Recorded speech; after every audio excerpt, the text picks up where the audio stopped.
আমরা কমিটেড, আমরা অঙ্গীকারবদ্ধ যে এই দেশে আমরা কোরআন ও সুন্নাহর বাইরে কোনো আইন আমরা করতে দেব না।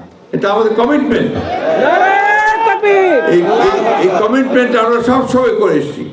আমি যখন আপনার চরমনায় পীর সাহেবের সঙ্গে বসেছিলাম, আপনাদের হয়তো অনেকের মনে থাকতে পারে, সেখানে যে 10টা বিষয় আমরা একমত হই, তার মধ্যে এই একটা বিষয় ছিল, এটা অনেকের মনে থাকতে পারে।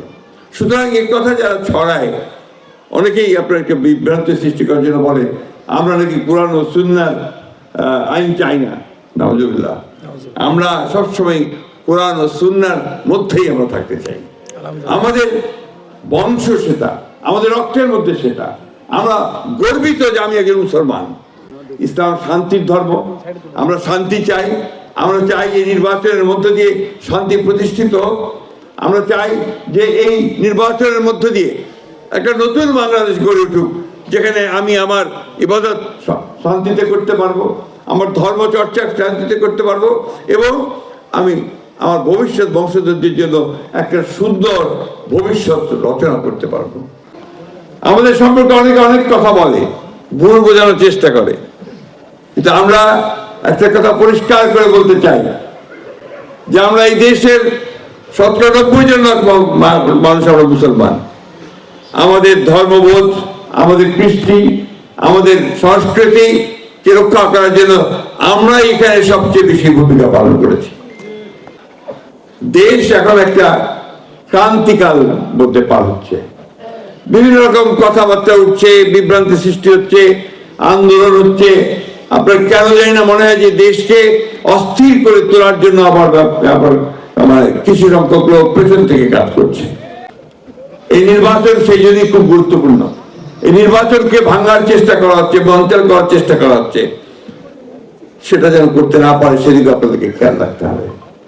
এই নির্বাচনে আপনারা নির্ধারণ করবেন, গোটা বাংলাদেশ নির্ধারণ করবে যে আগামী 5 বছরের জন্য এই দেশটি পরিচালনা কারা করবে। এই নির্বাচনটা অত্যন্ত গুরুত্বপূর্ণ এই জন্যে যে আমরা এমন একটা সময় পার হয়েছি, যে সময়টা গত 15 বছর ধরে আমাদের এই দেশের সমস্ত প্রতিষ্ঠানগুলোকে ধ্বংস করে দিয়েছিল। আমাদের গণতন্ত্রের যে প্রতিষ্ঠানগুলো, ইনস্টিটিউশনগুলো, সেগুলোকে ধ্বংস করেছিল।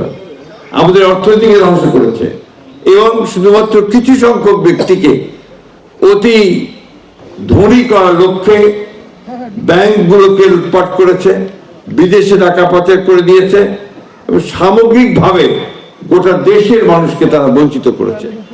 শুধু তাই নয়, তাদের ক্ষমতাকে আরো চিরস্থায়ী করবার জন্য তারা বিভিন্ন রকম আইন পাস করেছে, যে আইনগুলোতে আমরা কথা বলতে পারতাম না। আমাদের কথা বলার স্বাধীনতাকে নিয়ে নেওয়া হয়েছিল। সমস্ত রাজনৈতিক দলগুলোকে তারা বিভিন্নভাবে নির্যাতন করেছে, নিপীড়ন করেছে। আলেম উলামাদেরকে গ্রেফতার করা হয়েছে, নির্যাতন করা হয়েছে, কারাগারে নিক্ষেপ করা হয়েছে, এমনকি তাদেরকে ফাঁসিতে তাদেরকে শহীদ করেছে। আপনি জানেন বিএনপি একটা পরিকল্পনা নিয়েছে। সেই পরিকল্পনার মধ্যে আছে খতিব, ইমাম, মুয়াজ্জিন সাহেবগণের সামাজিক মর্যাদা, জীবন মান উন্নয়ন। খতিব, ইমাম, মুয়াজ্জিন সাহেবগণকে মাসিক সম্মানী প্রদান করা হবে ক্ষমতায় আসলে। ধর্মীয় উৎসবে বিশেষ ভাতা প্রদান করা হবে। দক্ষতা উন্নয়নমূলক প্রশিক্ষণের মাধ্যমে বিকল্প কর্মসংস্থান সৃষ্টি করা হবে। 1993 সালে বিএনপি সরকার প্রবর্তিত মসজিদ ভিত্তিক শিশু ও গণশিক্ষা কার্যক্রম সারা দেশে বিস্তৃত করা হবে।